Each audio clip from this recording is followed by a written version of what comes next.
El ambiente político estaba tenso desde hacía días, pero nadie esperaba que el golpe viniera de él. Óscar Puente, con su estilo directo, afilado y sin miedo a las consecuencias, volvió a convertirse en el protagonista del Congreso. Mientras la bancada del PP intentaba exhibir su discurso de renovación y moderación, el ministro socialista se levantó y, con una calma casi desafiante, soltó una frase que hizo temblar los cimientos de Génova. Dejen de manipular a los medios para tapar lo que realmente les duele, el juicio de Gürtel, la corrupción que todavía les persigue. El murmullo en la Cámara fue inmediato. Algunos diputados del PP intentaron interrumpirlo con risas forzadas, pero Puente ni se inmutó. Mantuvo la mirada fija en Feijóo, que desde su escaño intentaba mantener el gesto serio mientras los suyos le lanzaban miradas incómodas. El ministro no estaba improvisando. Llevaba días preparando ese discurso. Sabía exactamente lo que iba a decir, sobre todo, cuándo decirlo. El ataque fue quirúrgico. No era solo una crítica política, era una acusación pública de manipulación mediática. Puente señalaba, sin tapujos, que el PP llevaba semanas filtrando noticias falsas y titulares interesados para desviar la atención del nuevo capítulo del caso Gürtel, ese mismo que, una vez más, volvía a recordar al país lo que realmente significaba la marca PP, corrupción estructural y cinismo institucionalizado. Mientras hablaba, el rostro de Feijóo se endurecía. Intentaba aparentar serenidad, pero el gesto lo delataba. En las bancadas del PSOE, los aplausos se mezclaban con sonrisas de satisfacción. Pedro Sánchez, presente en la sesión, miraba a Puente con aprobación contenida. Sabía que aquel golpe mediático no solo descolocaba al PP, sino que también dejaba en evidencia la hipocresía de su discurso regenerador.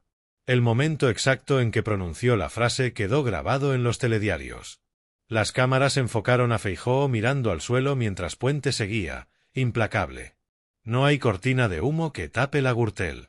No hay medio manipulado que pueda borrar las condenas de sus amigos y la sombra de los sobresueldos. Ustedes no cambiaron nada, solo aprendieron a maquillarlo. Las palabras retumbaron en el Congreso y fuera de él. En cuestión de minutos, los clips circulaban por las redes sociales. Miles de usuarios compartían el momento con comentarios que iban desde la indignación hasta la ovación. Óscar Puente les ha pasado por encima, escribían unos, por fin alguien lo dice claro, decían otros.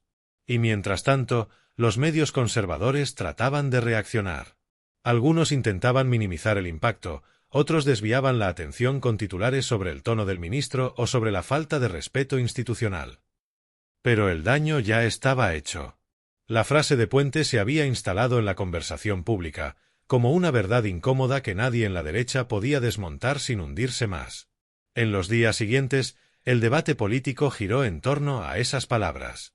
El PP acusó al gobierno de usar la propaganda para atacar a la oposición, pero nadie en Génova pudo negar que el juicio Gürtel seguía avanzando y que las declaraciones de antiguos dirigentes seguían dejando en evidencia el pasado oscuro del partido. En cambio, el PSOE aprovechó el momento para reforzar su mensaje de transparencia y regeneración, mostrando a Puente como la voz que no se calla ante la manipulación. Pero más allá del rifirrafe político, lo que quedó claro es que Óscar Puente había hecho algo que pocos se atreven a hacer en la política española: nombrar lo innombrable. Hablar de las conexiones entre el poder político y mediático de la derecha, ponerle nombre a las maniobras informativas diseñadas para distraer al público y, sobre todo, recordar que los casos de corrupción del PP no son pasado, sino presente. Esa valentía lo ha convertido, una vez más, en un símbolo para la izquierda. No por populismo ni por espectáculo, sino por algo mucho más simple: decir lo que muchos piensan y pocos se atreven a pronunciar. En un momento donde la derecha juega a confundir con titulares manipulados y con indignación fingida, Puente recordó lo esencial: la memoria democrática no se borra, y la corrupción no se tapa con propaganda. Y así, con su estilo desafiante y su tono directo, el ministro dejó claro que el gobierno no piensa dejar pasar ni una. Que mientras Feijóo siga negando su pasado, habrá una voz, la suya, dispuesta a recordarle que el verdadero enemigo de la derecha no es el socialismo, sino su propia sombra. Óscar Puente no solo asestó un golpe político, dio una lección de memoria. Y el eco de sus palabras sigue resonando en cada rincón donde el PP intenta fingir que ya cambió. El eco de los pasos en los pasillos del Congreso tenía esa vibración que precede a las grandes tormentas políticas. Había algo en el aire, una mezcla de expectación y de nerviosismo contenido. Óscar Puente, el ministro de Transportes, caminaba con paso firme hacia su escaño, con esa media sonrisa que mezcla seguridad y desafío. No era una sesión cualquiera. Desde hacía días, en los círculos políticos se rumoreaba que iba a soltar una bomba. Y no fallaron las predicciones. Lo que aquel día ocurrió ante las cámaras no fue una simple intervención parlamentaria, fue una sacudida directa al corazón del sistema mediático español. En su voz no había temblores, ni titubeos, ni esas frases medidas que tanto gustan a los asesores. Puente habló con la cadencia del que se sabe libre, con el tono de quien ha decidido dejar de callar. Lo miraban desde la bancada del PP con una mezcla de desconcierto y contención, porque no sabían por dónde iba a salir, aunque intuían que no venía a hablar de carreteras ni de trenes. Y tenían razón. De pronto, en mitad de un discurso aparentemente técnico, cambió el tono. Se inclinó ligeramente sobre el atril, miró directamente a los diputados de la derecha y soltó, sin pestañear: «Ustedes creen que pueden manipular la realidad porque controlan los altavoces, pero la verdad, señores del PP, tiene la mala costumbre de salir a la luz, aunque intenten taparla con titulares falsos y tertulias amañadas». El hemiciclo enmudeció. Hubo un silencio que pesaba. Feijóo, desde su asiento, trató de mantener el gesto imperturbable, pero su rostro lo delató. Sabía perfectamente a qué se refería Puente. Sabía que hablaba del juicio de la Gürtel, que seguía su curso en los tribunales mientras los medios afines se dedicaban a llenar portadas con distracciones, polémicas artificiales y ruido político calculado. Y Puente continuó, cada vez más firme, más directo, más personal. ¿Por qué nadie habla de que esta semana han declarado nuevos testigos sobre la financiación irregular del Partido Popular? ¿Por qué ningún informativo abre con el juicio Gürtel? Porque prefieren hablar de bulos, de vídeos manipulados, de cualquier tontería que desvíe la atención. Y lo peor no es que lo hagan, lo peor es que funciona. Porque hay gente que todavía cree que el problema de España son los ministros que hablan claro, y no los corruptos que se esconden detrás de sus portavoces mediáticos. Aquella frase fue una descarga eléctrica. En ese momento, la cámara enfocó a Feijóo. Su sonrisa tensa no convencía a nadie. En los móviles, las notificaciones empezaban a explotar, el clip se estaba viralizando en tiempo real. En apenas una hora, el discurso de Puente era tendencia nacional. En las redes, se compartía con frases como «por fin alguien lo dice» o «así se habla». En los platós de televisión, el caos era total. Los directores de los informativos decidían a contrarreloj si ignorar el tema o arriesgarse a mencionarlo. Mientras tanto, los medios más conservadores entraban en modo control de daños. Editoriales improvisados, tertulianos repitiendo consignas de urgencia, que si Puente se había pasado de tono, que si era un ataque a la prensa, que si el gobierno quería amordazar a los periodistas. La narrativa se activó al instante, como un reflejo automático. Pero ya era tarde. El mensaje había calado. Porque lo que Puente había hecho no era solo un golpe político, era un golpe cultural. Había señalado lo que todos sabían pero pocos se atrevían a decir, que buena parte del sistema mediático español actúa como un brazo comunicativo del poder económico y político de la derecha. Y que detrás de la manipulación informativa hay una estrategia planificada, una red que no improvisa. Ese día, los ciudadanos pudieron ver en directo cómo se fabrican las cortinas de humo. Mientras el PP intentaba tapar las nuevas revelaciones sobre la Gürtel, una de las tramas de corrupción más graves de la historia democrática, los titulares se llenaban de supuestas tensiones dentro del gobierno de coalición, de frases sacadas de contexto, de la eterna cacería contra Irene Montero, de falsas polémicas sobre la amnistía, de todo aquello que pudiera distraer la atención del verdadero escándalo. Y Óscar Puente, con una sola intervención, desmontó esa maquinaria. No porque gritara, no porque insultara, sino porque habló con una claridad que hacía tiempo no se escuchaba en la política española. «Dicen que ataco a la prensa», dijo. «No, señores. Yo defiendo el derecho de la gente a no ser engañada. Defiendo que los medios no se conviertan en agencias de propaganda del PP y defiendo que la corrupción no se tape con cortinas de humo mediáticas». Los aplausos retumbaron desde las bancadas socialistas y de Sumar. Algunos diputados del PP se revolvían en sus asientos, incómodos, consultando sus móviles, esperando indicaciones. En los pasillos, Los periodistas corrían buscando declaraciones, pero el ministro se había marchado sin hacer comentarios. No hacía falta. Lo que tenía que decir ya lo había dicho ante el país entero.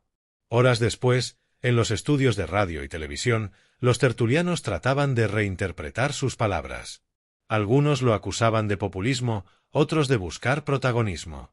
Pero incluso entre los más críticos había una sensación compartida: Puente había acertado en el diagnóstico. Porque la coincidencia temporal entre el repunte del ruido mediático y las sesiones del juicio Gürtel no era casual. El caso Gürtel, que destapó la financiación ilegal del PP durante años, volvía a ocupar los tribunales con nuevas ramificaciones. Empresarios, exdirigentes, comisiones, sobresueldos. Una red de favores que durante décadas había engrasado la maquinaria de poder del Partido Conservador. Pero mientras todo eso sucedía, los grandes medios apenas le dedicaban segundos. Y ahí radicaba el verdadero escándalo. Puente no se limitó a denunciarlo, lo puso en palabras accesibles, contundentes, sin tecnicismos. Y eso es lo que más molestó a la derecha mediática. Porque en política, lo que no se nombra, no existe. Y Puente había vuelto a poner el nombre Gürtel en boca de todos. Había reabierto la herida que Feijóo intentaba ocultar bajo el barniz de nueva etapa, de renovación, de moderación. Pero, ¿qué moderación puede tener un partido que sigue manchado por décadas de corrupción sistémica? ¿Qué renovación puede haber si los mismos apellidos siguen mandando en las sombras, si los mismos donantes siguen financiando, si los mismos medios siguen dictando la agenda informativa? Esa es la pregunta que el discurso de Puente dejó flotando. Una pregunta incómoda que atraviesa las redacciones, los despachos y los platós. Y una pregunta que el propio Feijóo no supo responder cuando los periodistas se la lanzaron esa misma tarde. Intentó esquivarla con frases de manual, con su retórica vacía de no entrar en provocaciones. Pero la provocación no era el discurso, era la realidad que trataban de esconder. En las horas siguientes, los equipos de comunicación del PP activaron su maquinaria. Mensajes coordinados, trending topics impulsados artificialmente, medios digitales publicando artículos sobre cualquier otro tema. Sin embargo, el intento de desviar la atención solo sirvió para amplificar el mensaje original. En los foros de izquierda, en los canales alternativos, en los medios independientes, se analizaba la intervención como un punto de inflexión. Por primera vez en mucho tiempo, alguien había desenmascarado públicamente la manipulación informativa sin pedir permiso ni disculpas. Y eso, en un país donde los grandes conglomerados mediáticos actúan con impunidad, era casi un acto de rebelión democrática. Las imágenes del pleno se repetían en bucle. La mirada de Puente, firme, desafiante. La incomodidad en las caras de los diputados populares.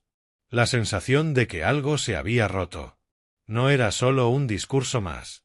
Era la constatación de que una parte del gobierno estaba dispuesta a plantar cara no solo a la oposición, sino al relato hegemónico que la protege. Esa noche, en un plató de televisión, una periodista veterana lo resumió así: hoy Puente no ha hablado solo como ministro. Ha hablado como ciudadano, harto de ver cómo se manipula a la gente. Y eso, a la derecha, le da más miedo que cualquier ley. Y así, entre el ruido y la euforia, entre los titulares manipulados y las redes ardiendo, empezaba una nueva fase de la batalla mediática en España. Una en la que, por primera vez, alguien del gobierno ponía nombre y apellidos a los responsables de la desinformación estructural. Porque lo que estaba en juego no era solo el prestigio de un ministro ni la reputación de un partido. Lo que estaba en juego era algo mucho más grande: el derecho de la ciudadanía a saber la verdad, sin filtros, sin trampas, sin esa niebla informativa que durante años ha protegido a los poderosos.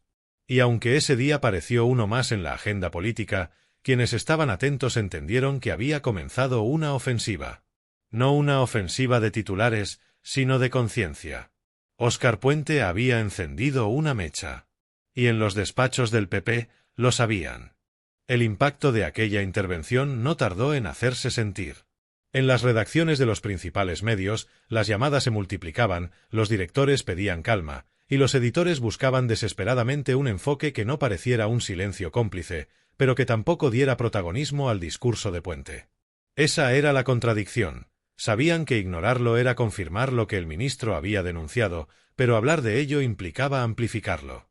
Y en ese dilema se movió toda una jornada de nerviosismo mediático. En paralelo, en las redes sociales, la situación era muy distinta. Miles de usuarios analizaban fragmentos del discurso, subrayaban frases, comparaban portadas, compartían pantallazos de cómo, a la misma hora en que Puente denunciaba la manipulación, las principales cadenas hablaban de temas irrelevantes. Un gráfico que se volvió viral mostraba que, durante todo el día, solo 2 medios habían mencionado la palabra Gürtel en titulares principales. 2. En un país que había vivido una de las tramas de corrupción más graves de Europa. Y fue entonces cuando el discurso de Puente dejó de ser un simple gesto político y se convirtió en un símbolo. Un símbolo de resistencia frente a un sistema que pretende domesticar la información y convertirla en herramienta de control. Porque la manipulación mediática no se construye con grandes mentiras, sino con pequeñas omisiones. Con la selección interesada de qué se muestra y qué se oculta. Con el silencio planificado, con el escándalo artificial, con la repetición constante de medias verdades hasta que parecen certezas. Puente lo sabía. Lo había vivido durante años como alcalde de Valladolid, cuando veía cómo algunos medios locales intentaban distorsionar cualquier iniciativa del ayuntamiento progresista para favorecer la narrativa conservadora. Pero aquella experiencia le había dado un aprendizaje. Cuando te enfrentas a una maquinaria mediática hostil, el error más grave es tener miedo. Por eso, cuando se convirtió en ministro, decidió que no iba a callar. Y aquel día en el Congreso lo demostró con una claridad implacable. Mientras tanto, en Génova, la preocupación era evidente. Los asesores de Feijóo revisaban los titulares y comprendían que la estrategia de desgaste hacia el gobierno se había vuelto en su contra. No porque el discurso de Puente fuera agresivo, sino porque había tocado un punto neurálgico, la relación entre el PP y ciertos grupos mediáticos. Una relación tan antigua como rentable. Porque la Gürtel no solo fue una red de corrupción política, también fue un mecanismo de financiación de la influencia. Empresas que conseguían contratos públicos y, a cambio, financiaban campañas o compraban voluntades mediáticas. Un círculo cerrado de poder. Los analistas más experimentados empezaron a hablar de la doctrina Puente, una nueva manera de comunicar desde la izquierda, más directa, más emocional, más combativa. Una estrategia que no busca complacer al tertuliano, sino conectar con la ciudadanía harta de manipulación. Porque mientras la derecha lleva años hablando de batalla cultural, el gobierno había optado, hasta ahora, por la prudencia. Y esa prudencia, demasiadas veces, había sido interpretada como debilidad. Por eso, el gesto de Puente representaba algo más profundo, el paso de la defensa a la ofensiva. El cambio de tono de una izquierda que ya no pide permiso para hablar claro. Que ya no se disculpa por señalar a los poderosos. Que ya no teme pronunciar palabras como corrupción, privilegios o mentiras mediáticas. A lo largo del día, los programas de radio conservadores intentaron desmontar la intervención con su repertorio habitual, que si el ministro estaba nervioso, que si el PSOE estaba desesperado, que si el gobierno quería controlar a la prensa. Pero la respuesta en redes fue abrumadora. Miles de personas empezaron a etiquetar los vídeos de noticiarios con frases como «esto es lo que Puente denunciaba» o «silencio sobre Gürtel, ruido sobre tonterías». La ciudadanía estaba empezando a hacer lo que los grandes medios no querían, mirar por sí misma. Por la tarde, en una cafetería de Madrid, una periodista veterana comentaba a un colega que la intervención de Puente le había recordado a los viejos tiempos, cuando la prensa todavía tenía miedo de enfrentarse al poder político, pero al menos reconocía su existencia. «Hoy el poder no se esconde», dijo. «Hoy el poder se disfraza de informativo». En los grupos de WhatsApp de los periodistas circulaban audios, chismes y fragmentos de conversaciones. Algunos reconocían que sus directores habían ordenado bajar el tono con todo lo que tuviera que ver con Gürtel. Otros admitían abiertamente que se les había pedido centrarse en las disputas internas del gobierno. Una consigna no escrita, pero asumida por todos. Cuanto más se hable del PSOE, menos se habla del PP y eso, en año judicial de Gürtel, era fundamental para la derecha. Pero la intervención de Puente había roto ese guión. Lo había hecho saltar por los aires. En cuestión de horas, la palabra Gürtel volvió a ocupar el espacio público, las redes, los debates. Los periodistas jóvenes, hartos de la censura velada, empezaron a filtrar información sobre las declaraciones en el juicio, sobre los nombres que habían salido, sobre las conexiones con antiguos dirigentes. Y de pronto, el intento de manipulación se convirtió en un efecto boomerang. En los días siguientes, la presión creció. Los medios independientes publicaban reportajes con pruebas de cómo las cadenas habían reducido drásticamente la cobertura del caso Gürtel. Los analistas de audiencias mostraban que los informativos habían dedicado menos de un 2% de su tiempo al juicio. Y en cada programa de debate, los portavoces del PP intentaban evitar el tema, mientras los del PSOE y Sumar lo colocaban en el centro. Feijóo, cada vez más incómodo, intentó cambiar de táctica. En una rueda de prensa, lanzó una de sus frases ensayadas: «Yo no voy a entrar en los insultos de quienes no tienen otra cosa que ofrecer». Pero esa frase no funcionó. Porque el país entero sabía que la Gürtel no era un insulto, era un hecho. Y los hechos, cuando se recuerdan, duelen más que cualquier ataque político. Puente, mientras tanto, mantenía el silencio estratégico. No necesitaba añadir nada. Su discurso seguía vivo, expandiéndose en redes, reinterpretado en podcast, analizado en los nuevos medios progresistas que empezaban a ganar terreno. Y cuanto más se intentaba silenciarlo, más se hablaba de él. Era como una herida que, al intentar taparla, solo sangraba más. Los aliados del gobierno lo sabían. En Moncloa, se reconocía internamente que el ministro había actuado sin coordinación previa, pero el resultado había sido tan potente que nadie se atrevía a cuestionarlo. Incluso algunos ministros admitieron en privado que Puente había conseguido lo que hacía tiempo se necesitaba: poner contra las cuerdas a la maquinaria de manipulación. El relato empezaba a cambiar. Por primera vez en mucho tiempo, la derecha mediática estaba a la defensiva. Los titulares ya no se escribían con tanta facilidad. Las tertulias no lograban imponer el marco del ministro agresivo. Y el público, especialmente los más jóvenes, empezaban a mirar con lupa la información que consumían. Había un aire nuevo. Una sensación de que, por fin, alguien había tenido el valor de decir lo que muchos pensaban. Porque lo de Puente no fue una casualidad. Fue un síntoma. Un síntoma de que la sociedad española empieza a perder el miedo al relato impuesto. De que hay una generación que ya no se conforma con ver los telediarios de siempre. De que el monopolio del discurso se resquebraja.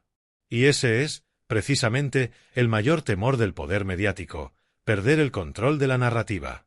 A medida que pasaban los días, los analistas más lúcidos lo reconocían en voz baja: lo que había hecho Puente era abrir una grieta en el muro. Y por esa grieta estaba entrando la luz. El eco del discurso de Óscar Puente ya no era un fenómeno aislado, se había convertido en una ola política y mediática que nadie podía ignorar.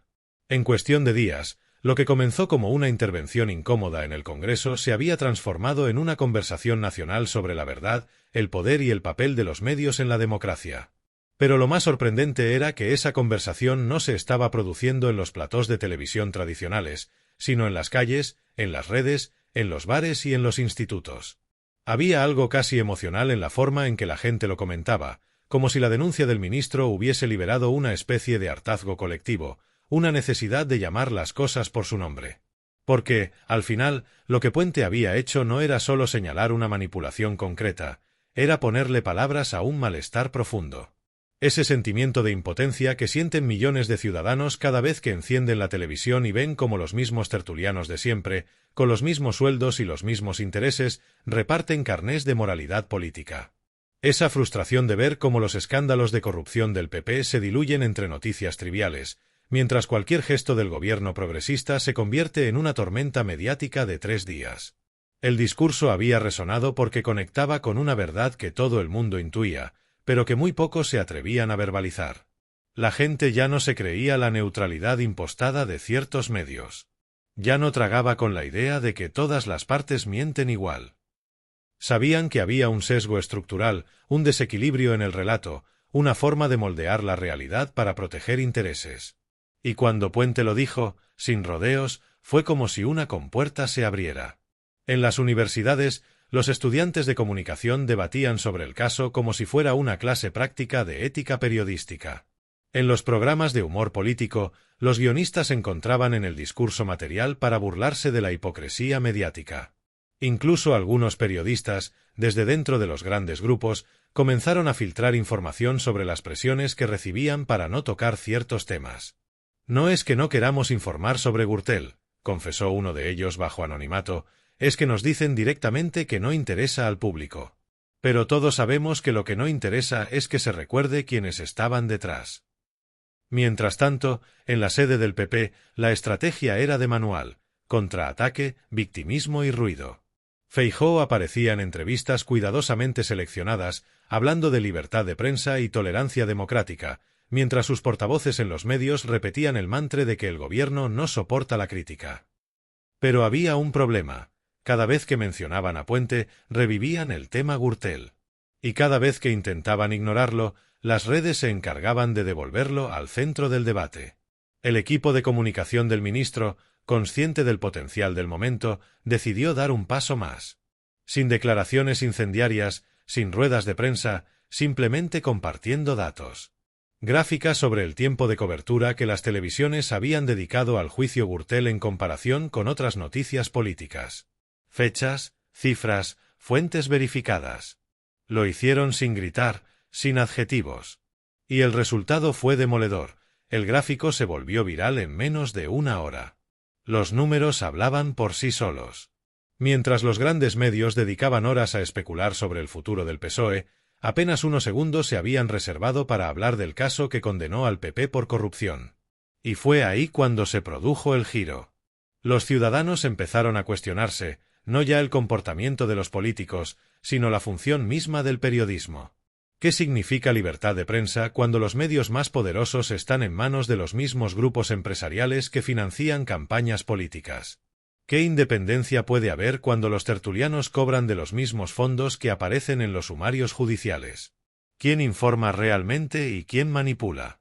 En ese clima, las figuras más conservadoras del periodismo comenzaron a inquietarse. Porque lo que estaba ocurriendo no era solo un ataque puntual, era una crisis de legitimidad. Los viejos guardianes del relato ya no conseguían imponer su versión. Y eso, en una era en la que la información es poder, era un terremoto. Puente, mientras tanto, se mantenía fiel a su estilo: ironía medida, firmeza en el mensaje, confianza en la gente. En una entrevista posterior, cuando le preguntaron si se arrepentía de sus palabras, respondió con una sonrisa: «Lo que me daría vergüenza es callarme sabiendo lo que sé». Y esa frase volvió a incendiar las redes. No necesitaba más. Era la definición perfecta de una nueva forma de hacer política, no basada en los titulares, sino en la convicción. En los barrios obreros, el discurso había calado de otra manera. No se trataba solo de política, sino de dignidad. De la sensación de que, por una vez, alguien hablaba con el mismo lenguaje con el que la gente comenta las noticias en la sobremesa. Sin rodeos, sin tecnicismos, sin miedo a señalar.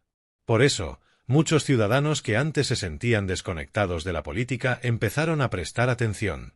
Porque, de repente, había un ministro que hablaba como ellos, que se atrevía a decir lo que ellos decían cuando apagaban la tele hartos de escuchar mentiras. Y en ese cambio cultural estaba la verdadera fuerza del discurso. Porque no se trataba de ganar un titular, sino de romper un monopolio. Durante décadas, la derecha mediática había moldeado el sentido común de una parte de la sociedad española, instalando la idea de que la corrupción era cosa del pasado, que todos roban, que mejor no remover. Pero la Gürtel seguía ahí, viva, latente, esperando el momento de reaparecer. Y Puente le había devuelto la voz. En los días siguientes, varios medios internacionales se hicieron eco del episodio. El Guardián, Le Monde y La República publicaron artículos sobre la denuncia del ministro español que desafía la manipulación mediática. De repente, lo que algunos querían presentar como una rabieta política se había convertido en un debate sobre la salud democrática de España. Y eso incomodó aún más al PP. Porque la corrupción, cuando se internacionaliza, ya no se puede esconder detrás de las fronteras. Las imágenes del ministro señalando la manipulación informativa circularon por Europa como ejemplo de un político que se atreve a enfrentarse al poder mediático. Y cada vez que eso ocurría, el discurso de Feijóo sobre la regeneración del PP quedaba más vacío.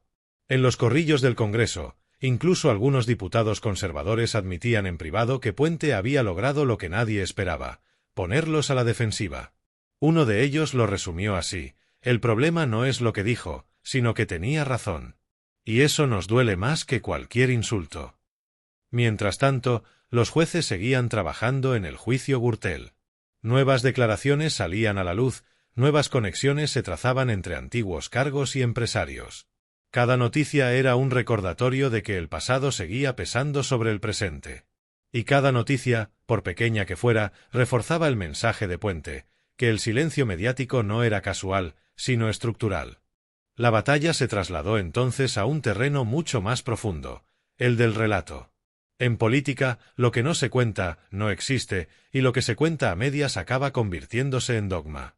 Por eso, mientras los aparatos mediáticos del poder intentaban reconstruir su versión de los hechos, las redes progresistas, los medios alternativos y hasta los canales independientes de YouTube se convirtieron en el contrapeso de una estructura que ya no podía controlar por completo la narrativa.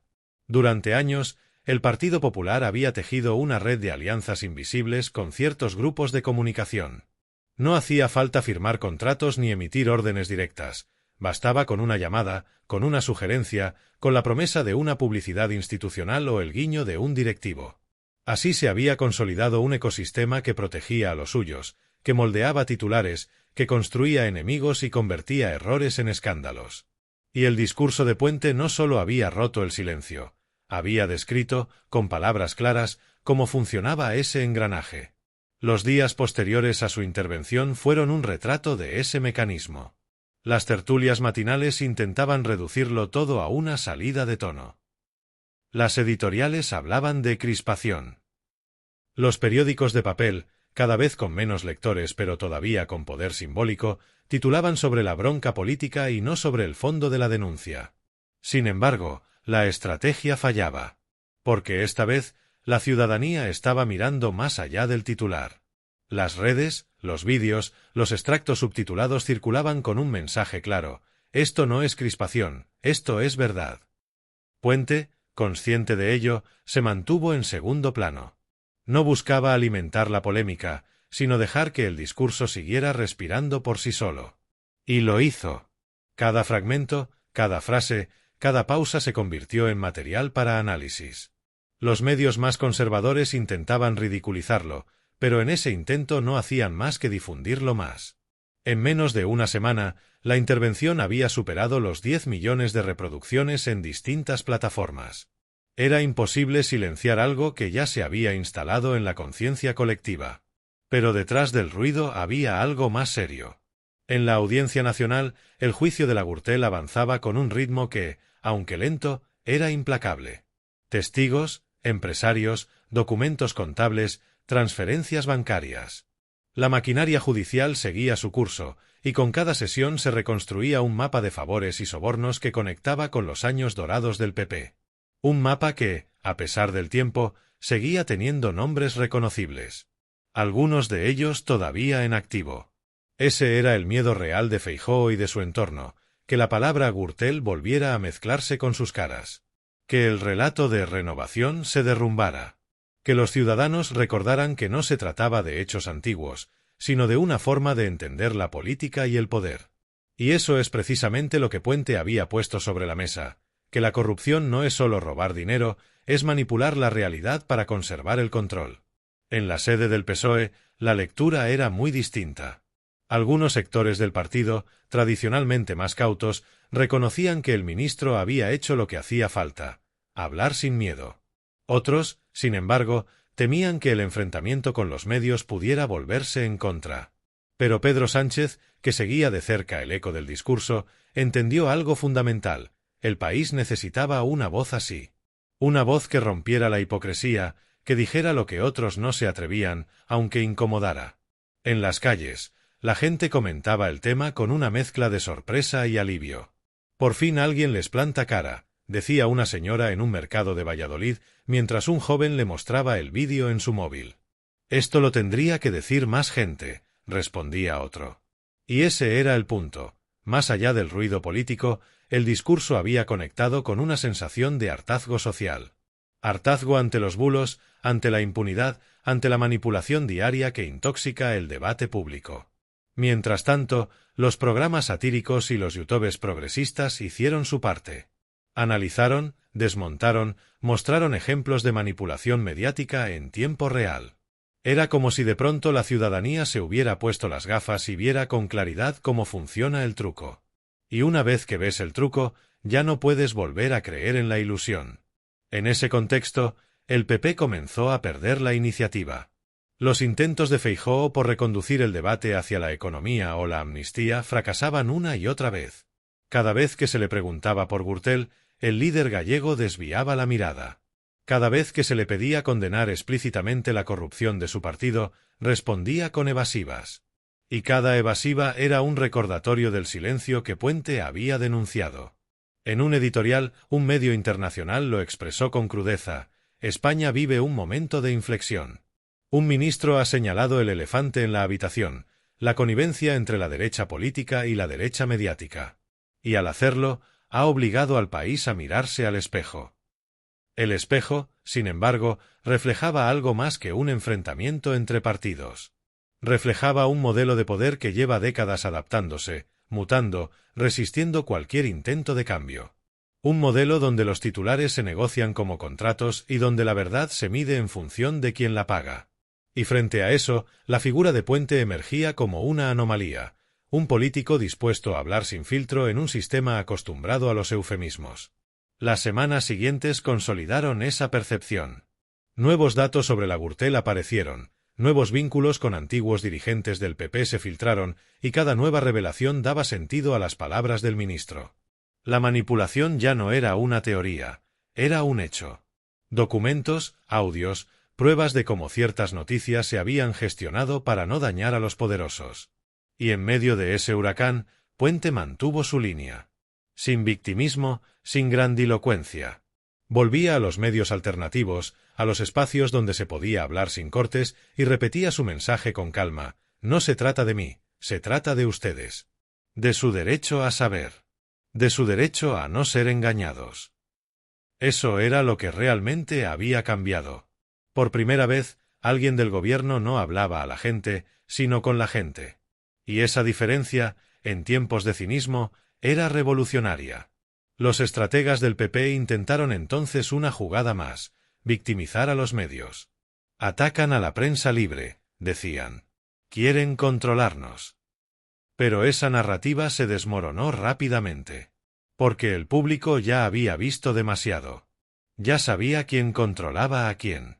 El discurso de Puente había abierto una grieta que no se cerraría fácilmente.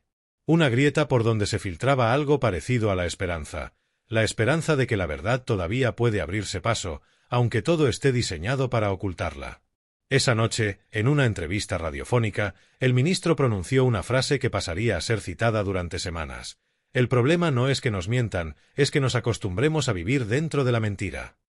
Y con esa frase selló el sentido de su batalla. Porque no era una batalla contra Feijóo, ni contra los medios, ni siquiera contra la Gürtel. Era una batalla por la conciencia. Por recuperar el derecho a mirar el poder de frente y exigirle cuentas. Lo que había empezado como un discurso político se había convertido, sin que nadie lo esperara, en un movimiento social. Y Feijóo, por primera vez desde que llegó a Madrid, comprendió que no podía ganar una guerra contra la verdad.